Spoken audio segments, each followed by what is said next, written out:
Last week I posted a video about my predictions for the 2021 Oscars.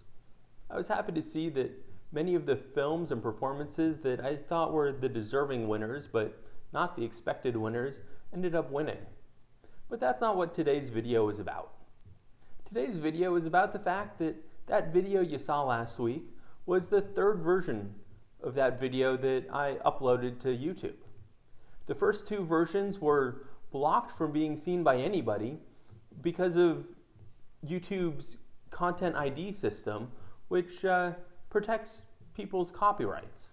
This is despite the fact that my video was clearly protected as fair use commentary under copyright law. But still, YouTube's Content ID system blocked it because it has no way of knowing what is fair use and what is not. 20 years ago, law professor Larry Lessing wrote a book called Code and Other Laws of Cyberspace, which made the argument that the code that runs our online systems has just as much effect as laws do when it comes to protecting and preserving our rights to speech and many other things. Unfortunately, YouTube's Content ID system works to protect the intellectual property rights of large content creators at the expense of the free speech rights of independent creators like myself and like most people on YouTube. Copyright comes from the US Constitution, which grants the government the power to secure the exclusive rights of discoveries and writings for their inventors and authors. That it gives us as creators the ability to use our works and to restrict other people's use of our works that we don't allow. I can't come along and take something that you've created and post it as my own and get the financial and reputational benefits from that. You, as a creator, get to decide how your creations are used. And as a creator myself, I get to do the same thing. You can't take this video and re-edit it for your own use. However, there are some exceptions to copyright. It is not an absolute right. I am allowed to take something of yours and comment on it and use parts of what you've created to illustrate my commentary.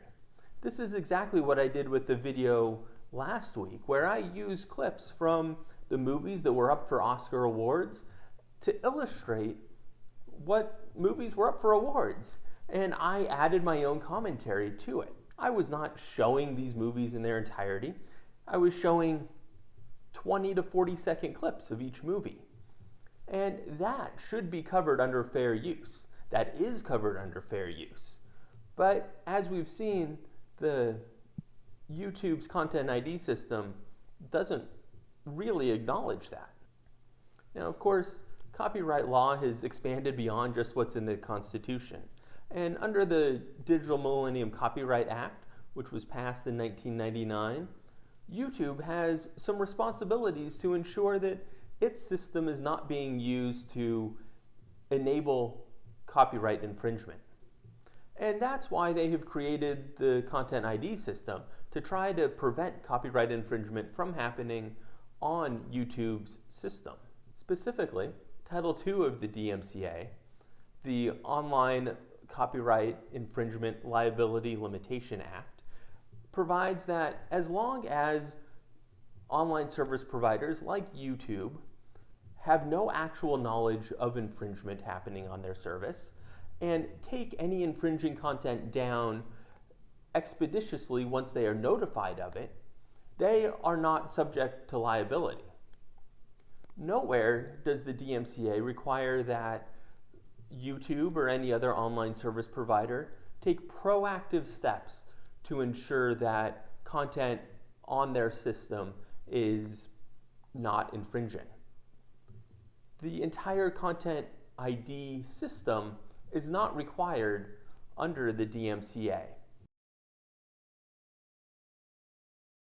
So Content ID is a system that YouTube has implemented that, like I said, proactively goes out and tries to find infringing material and block it from their system. So YouTube's Content ID system allows rights holders who own a significant amount of copyrighted material to upload that material to YouTube for YouTube to then check other videos against to ensure that videos uploaded to their site are not using copyrighted material. So for instance, I uploaded my video last week.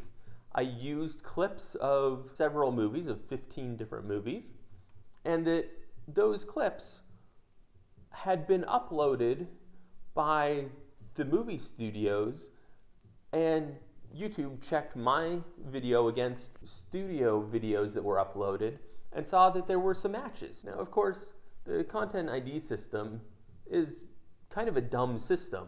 It is not able to figure out why somebody is using copyrighted material in their video. Like I said early on, there are many reasons that you can use copyrighted material. You can do it for commentary like I did last week.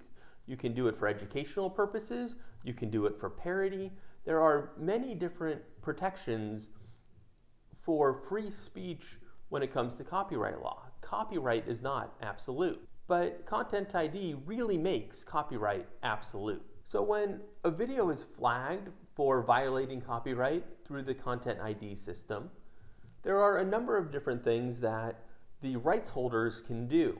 So the first thing they can do is block the video from being seen altogether. And that's what happened to my video last week. Disney, as the rights holder to Nomadland, blocked my video from being seen entirely. Now the other 14 rights holders, they took a different option.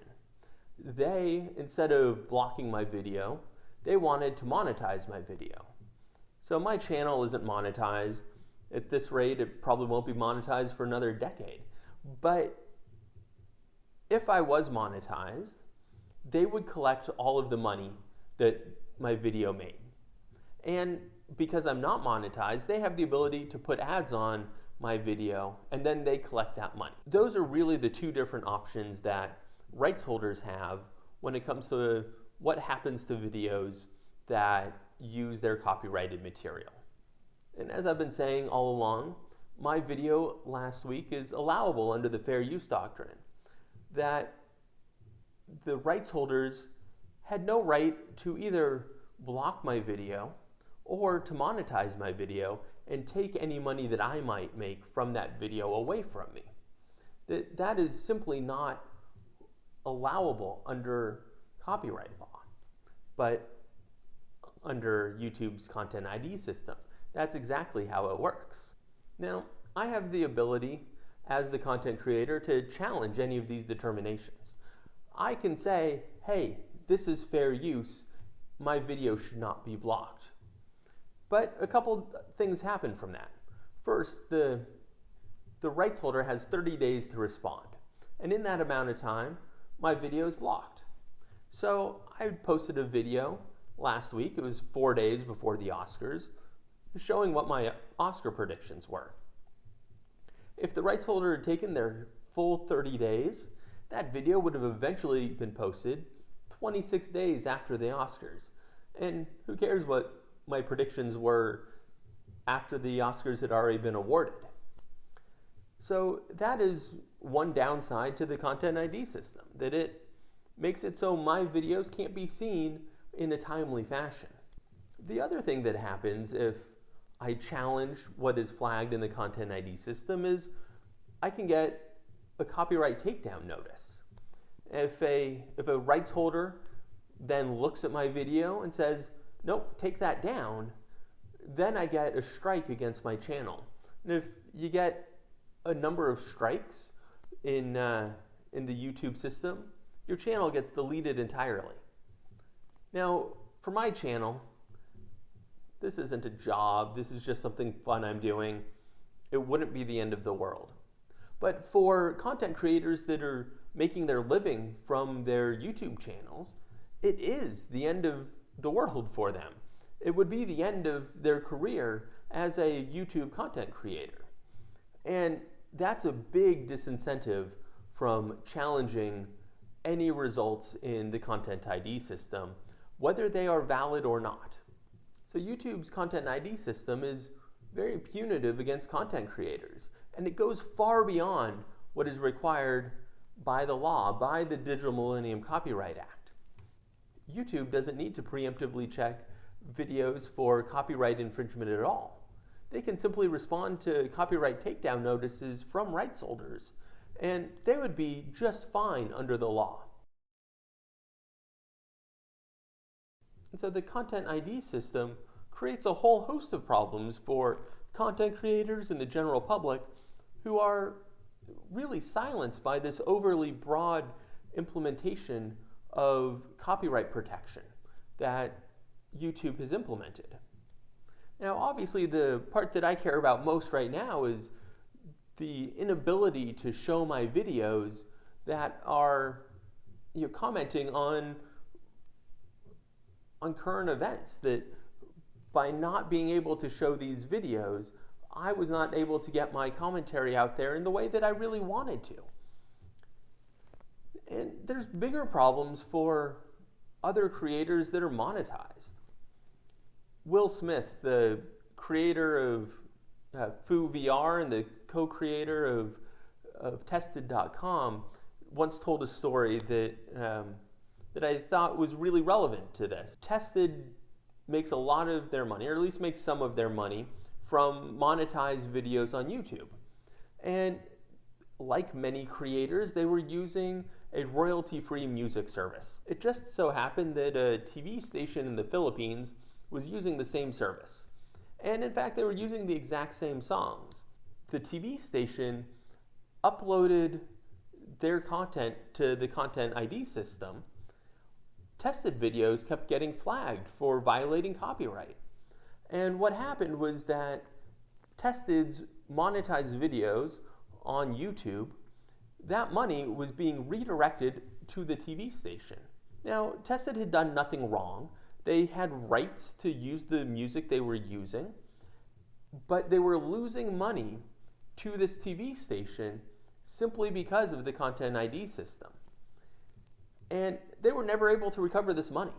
Once that money gets diverted to a rights holder, the content creator never gets to see that money again, whether or not it is found that they did anything wrong or not. Now, this creates a situation that is ripe for abuse. Content creators or rights holders that have access to the Content ID system can just start flagging videos left and right, saying that they're violating their copyrights. All the money that those videos are generating get to flow to the rights holders, and they just get to keep it. Now, YouTube says that if rights holders do this, if they abuse the system, they will lose their ability to use the Content ID system. But we haven't seen that happen to anybody. And even when they're not intentionally abusing it, the rights holders are getting a benefit. They're getting money that is rightfully owed to the content creators that upload their videos to YouTube. And really, this creates an asymmetric risk between rights holders and content creators. That rights holders have nothing stopping them from wrongfully flagging things in the Content ID system that they may not own, or that people are using in a fair use way. But content creators have a hard time challenging this, because if they challenge it and they don't succeed, they are open to getting a copyright strike against them.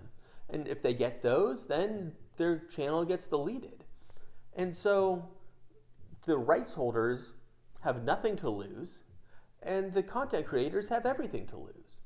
It is really not a very balanced system in what the risks and rewards are for the different parties involved. The truth is that YouTube is a business, and YouTube and its parent companies, Google and Alphabet, will always do what they need to do to make the most money. So how do we fix this problem? How do we fix the problem that YouTube has created with Content ID? It is clear that we can't rely on Google not to be evil anymore. And really, the fix is a legislative one. We need to go back to Washington and update the laws to balance out the risks between rights holders and content creators, to ensure that rights holders can't abuse the powers that they have, the rights to their content, in a way that impinges on content creators' rights to free speech and on commentary and parody and everything else that is protected under the law as far as fair use goes. Today, the law provides for penalties of up to $150,000 for each incident of copyright infringement.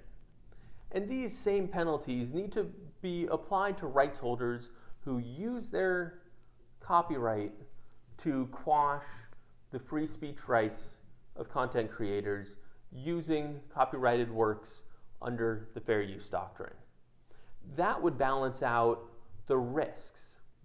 If we had that in place, the 15 different companies that flagged my video last week would have to end up paying me $2.25 million. Now, clearly this is excessive. It is punitive, but it would fix the problem. YouTube needs to have some liability for harming the free speech rights of the creators who use its system by its overly broad interpretation and enforcement of copyright law. Today we have a system that is stifling free speech and innovation, which is in direct opposition to the purpose of copyright as it's defined in the United States Constitution. We've had the Digital Millennium Copyright Act for the past 20 years. It has been the law of the land, and it is time for the DMCA to be updated to rebalance the risks and rewards to copyright holders and to content creators, and to ensure that content creators are able to continue to take advantage of fair use of copyrighted works for purposes of commentary and parody and education and all of the other fair use items that the law currently allows for but does nothing to protect. So to fix Content ID, we need to fix the law, because right now Content ID is a broken system that does nothing to help content creators and does everything to help large corporations that own most of the rights to all of the content we see around us every day. I hope you've enjoyed this video. If you have, hit that like button below, and hopefully I'll see you next week. Until then, have a great time.